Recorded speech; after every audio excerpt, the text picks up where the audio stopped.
Alright guys, well yesterday and all this news was big enough because July 25th, 2014 marked the date where Godzilla was released in Japan.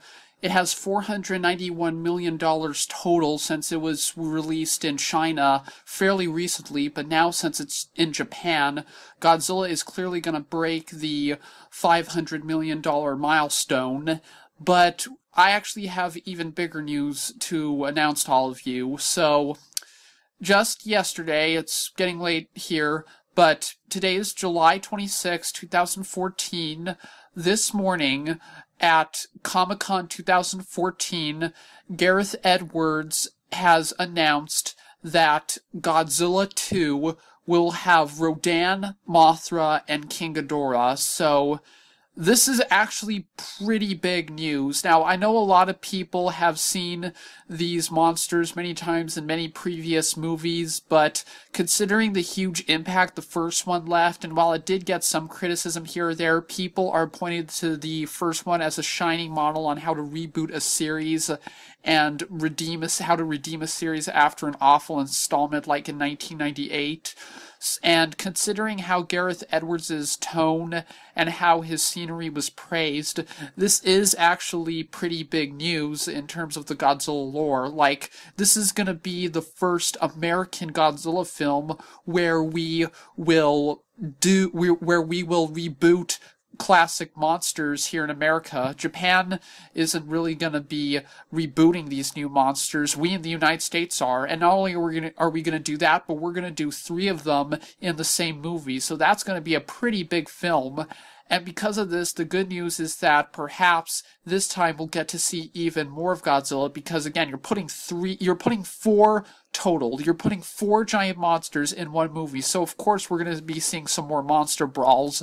And maybe, again, we can avoid the criticism of the first one, which is that we didn't really see Godzilla enough.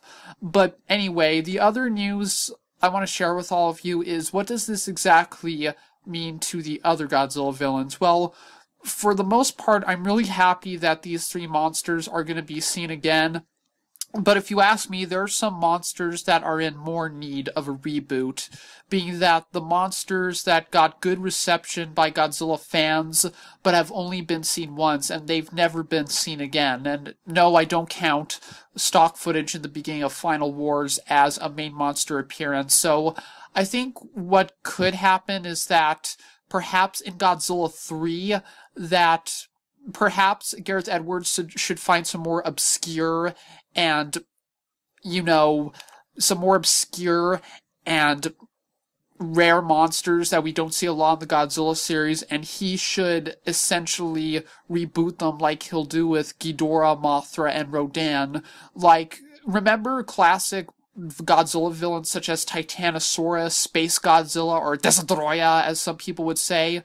Or even Biollante? Well, guess what? We haven't seen Titanosaurus since 1975.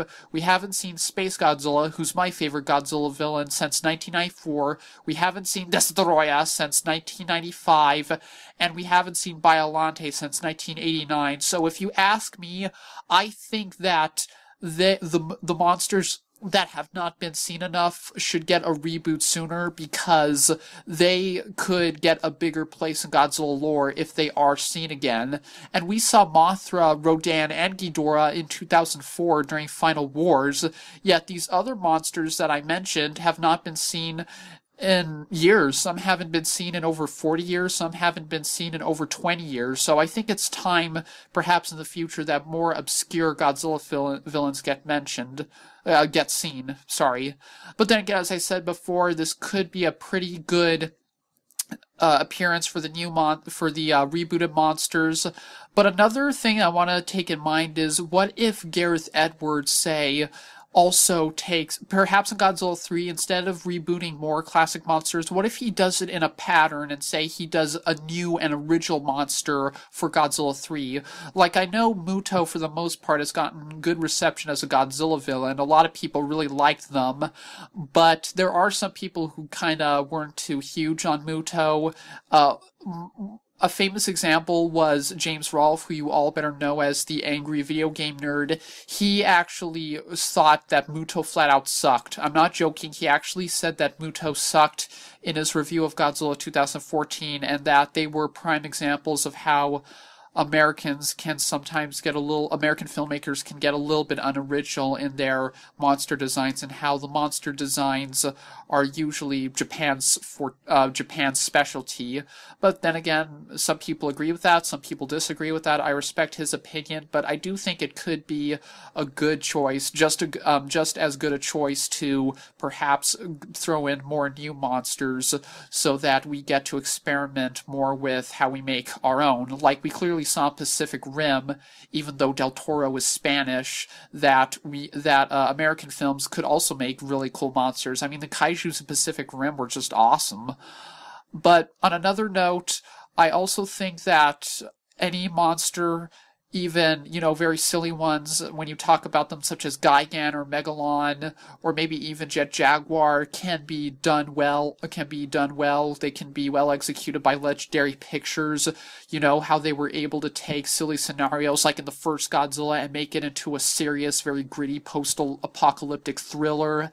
So I really think that Gareth Edwards will do a great job with Ghidorah, Rodan, and Mothra in Godzilla 2. And you may not know this, but there is an Easter egg of Mothra in the first one. When Joe and Ford go back to their old house in Janjira, I think that's the name of it, 15 years after the meltdown, there's an insect tank, there's an insect tank that says Mothra written on it, which makes us know which lets us know that Edwards at least had plans for Mothra in the future.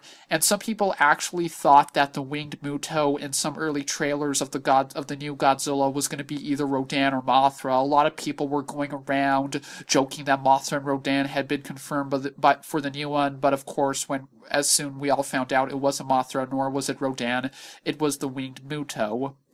So, yeah, and I also want to bring up that perhaps Edwards could also do monsters that were, in films that were going to be released, but they were canceled later. For example, the original plot of Godzilla 1998 before Godzilla was made solo was that he was going to fight a monster named the Griffin. So that could be a good monster for Godzilla to fight if Edwards decides to resurrect, the Griffin for maybe Godzilla 3.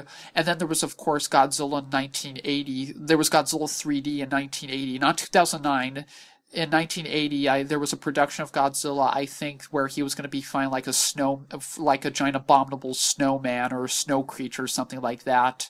So the possibility for Godzilla monsters, whether they're new, rebooted, or resurrected, it's looking pretty bright. I'm really excited for the sequel. I'm very happy that Godzilla's biggest arch nemesis, as well as his two friends, are going to be in this sequel. And another thing I'm interested in is, will Mothra and Rodan be his buddies this time, or will they be enemies? So hopefully we'll get some more information in the future. I'm really excited about the return of all these classic monsters. I'm sure Edwards is going to do a great job, and peace out, everybody.